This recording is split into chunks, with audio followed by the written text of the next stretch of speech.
Hi everybody, today I am going to discuss an extremely important topic and that is heart attack. A heart attack occurs when the flow of blood to the heart is blocked. The blockage is most often a buildup of fat, cholesterol and other substances which form a plaque in the arteries that feed the heart. These are known as coronary arteries. Sometimes a plaque can rupture and form a clot that blocks blood flow. The interrupted blood flow can damage or destroy part of the heart muscle. A heart attack, also called a myocardial infarction, can be fatal, but treatment has improved dramatically over the years. It is crucial to call your local emergency numbers if you think you might be having a heart attack. Now let me tell you the symptoms. Common heart attack signs and symptoms include pressure, tightness, pain or a squeezing or aching sensation in your chest or arms that may spread to your neck, jaw or back, nausea, indigestion, heartburn or abdominal pain, shortness of breath, cold sweat, fatigue, lightheadedness or sudden dizziness. Not all people who have heart attacks have the same symptom or have the same severity of the symptoms. Some people have mild pain, others have more severe pain, some people have no symptoms. For others, the first sign may be sudden cardiac arrest. However, the more signs and symptoms you have, the greater the chance you are having a heart attack. Some heart attacks strike suddenly, but many people have warning signs and symptoms hours, days, or weeks in advance. The earliest warnings might be recurrent chest pain or pressure, that is angina, which is triggered by activity and relieved by rest. Angina is caused by a temporary decrease in blood flow to the heart. You should act immediately. Some people wait too long because they don't recognize the important signs and symptoms. You should take these steps which I am going to tell you. You should call for emergency medical help. If you suspect you are having a heart attack, do not hesitate. Immediately call your local emergency number. If you do not have access to emergency medical services, have someone drive you to the nearest hospital. Drive yourself only if there are no other options, because your condition can worsen. Driving yourself puts you and others at risk. Take nitroglycerin if prescribed to you by a doctor. Take it as instructed while awaiting emergency help. Take aspirin if recommended. Taking aspirin during a heart attack could reduce heart damage by helping to keep your blood from clotting. Aspirin can interact with other medications, however, so don't take an aspirin unless your doctor or emergency medical personnel recommend it. Do not delay calling your local emergency number to take an aspirin. Call for emergency help first. If you see someone who is unconscious and you believe is having a heart attack, first call for emergency medical help. This thing I am telling for the other people who see somebody who is suffering from heart attack or they have any suspicion.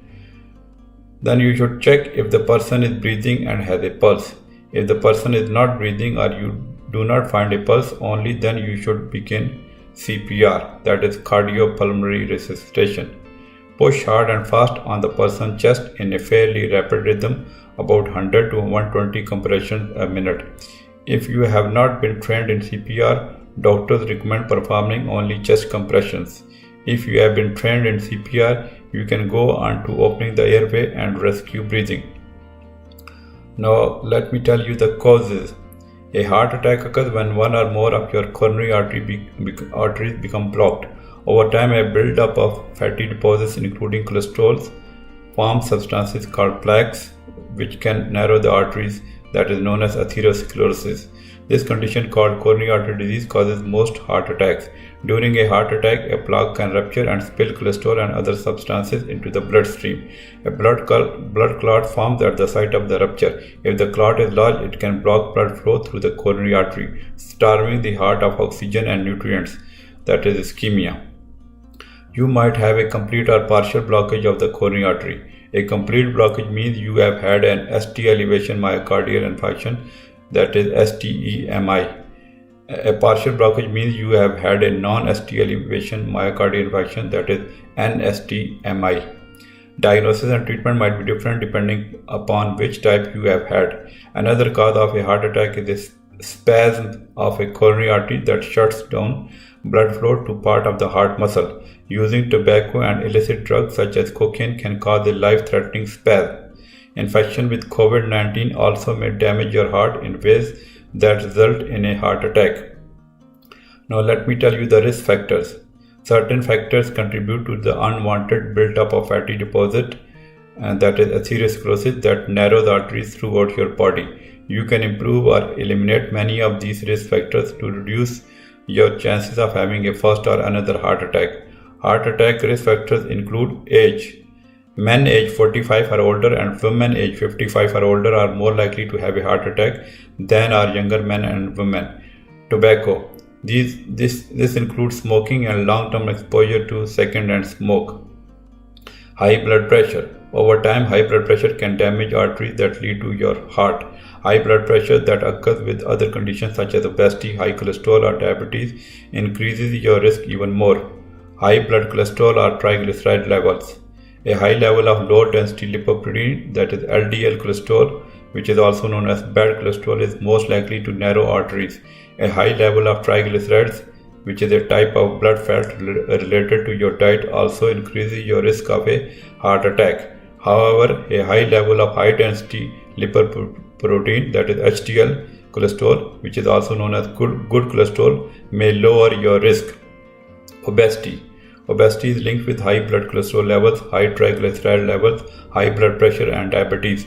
Losing just 10% of your body weight can lower that risk. Diabetes. Not producing enough of a hormone secreted by your pancreas, which is insulin, or not responding to insulin properly causes your body blood sugar levels to rise, increasing your risk of a heart attack. I have uploaded 6 videos about diabetes on my channel of BB. Please watch those videos, which are really helpful. Then another condition which is known as metabolic syndrome is also a risk factor. This syndrome occurs when you have obesity, high blood pressure, and high blood sugar. Having metabolic syndrome makes you twice as likely to develop heart disease than if you do not have it. Family history of heart attacks.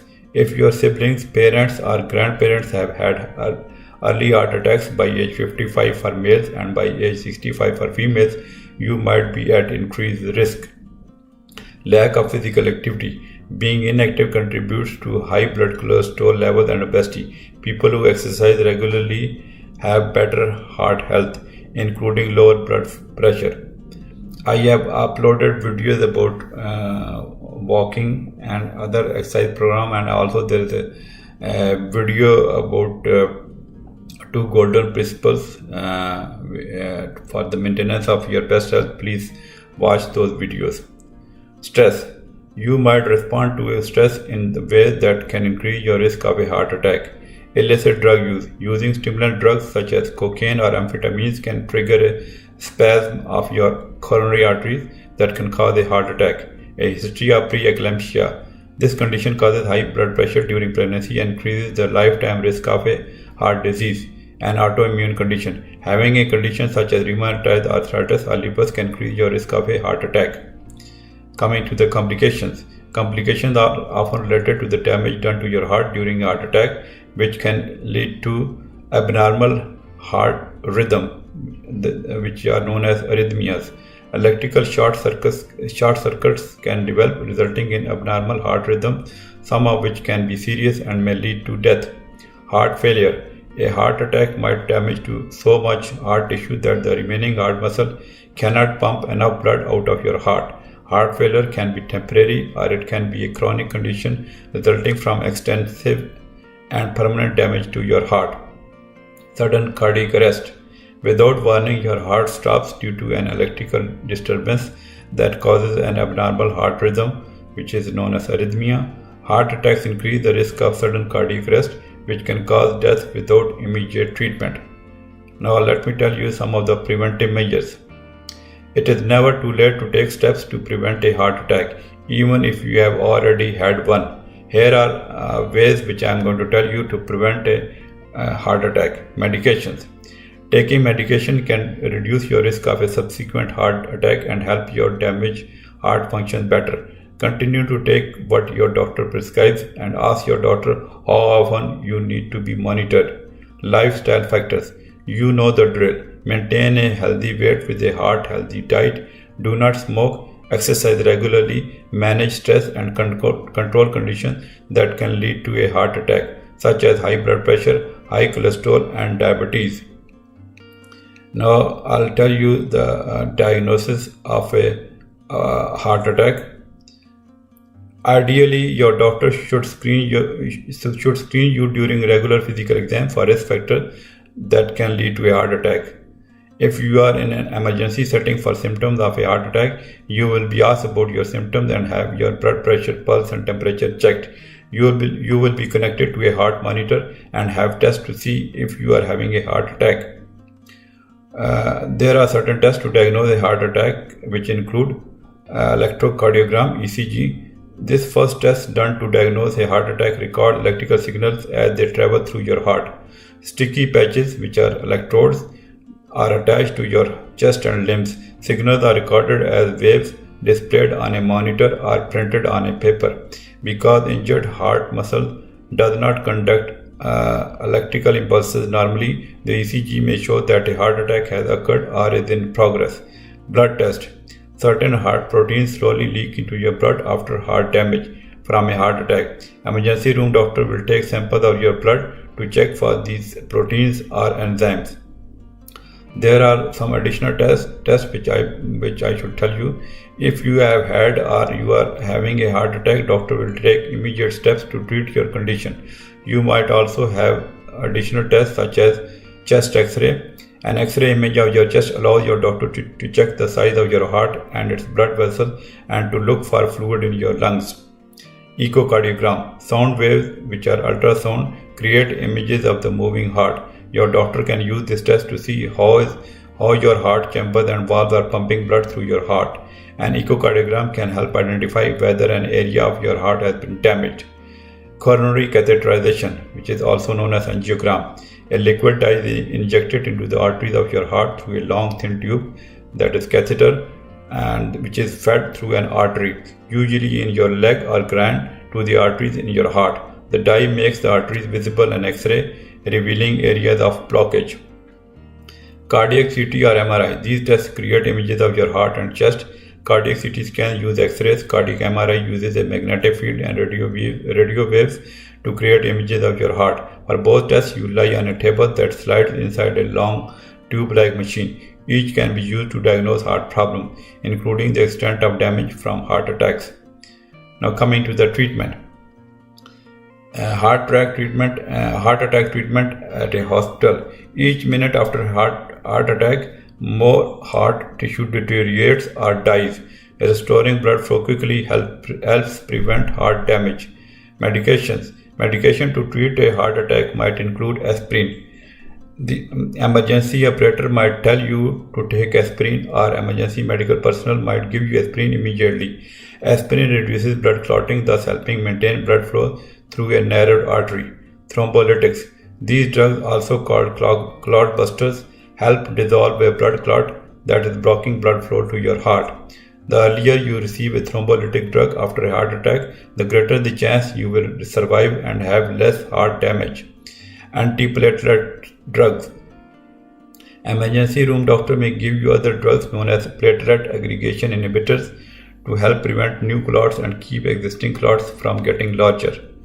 Other blood thinning medication. You will likely be given other medications such as heparin to make your blood less sticky and less likely to form clots. Heparin is given by intravenous or by an injection under your skin. Pain relievers. You might be given a pain reliever such as morphine. Nitroglycerin. This medication used to treat chest pain can help improve blood flow to the heart by dilating the blood vessels. Beta blocker. These medications help relax your heart muscle, slow your heartbeat and decrease blood pressure, making your heart's job easier. Beta blockers can limit the amount of heart muscle damage and prevent future heart attacks. ACE inhibitors. These drugs lower blood pressure and reduce stress on the heart. Statins. These drugs help control your blood cholesterol. Surgical and other procedure I should tell you. In addition to medication, you might have one of these procedures to treat your heart attack. The first procedure is coronary angioplasty and stenting. In this procedure, also known as percutaneous coronary intervention, abbreviated as PCI, doctors guide a long thin tube, that is catheter, through an artery in your groin or wrist to a blocked artery in your heart. If you have had a heart attack, this procedure is often done immediately after a cardiac catheterization, which is a procedure used to find blockages. The catheter has a special balloon that, once in its position, is briefly inflated to open a blocked coronary artery. A metal mesh stent almost always is inserted into the artery to keep it open long term, restoring blood flow to the heart. Usually you get a stent coated with a slow releasing medication to help keep your artery open. Coronary artery bypass surgery. In some cases, doctors perform emergency bypass surgery at the time of a heart attack. If possible, however, you might have bypass surgery after your heart has had time, about 3 to 7 days, to recover from your heart attack. Bypass surgery involves sewing veins or arteries in place beyond a blocked or narrowed coronary artery, allowing blood flow to the heart to bypass the narrowed section. You will likely remain in the hospital for several days after blood flow to your heart is restored and your condition is stable. Cardiac rehabilitation. Most hospitals offer programs that might start while you are in the hospital and continue for weeks to a couple of months after you return home. Cardiac rehabilitation programs generally focus on 4 main areas: medications, lifestyle changes, emotional issues, and a gradual return to your normal activities. It is extremely important to participate in this program.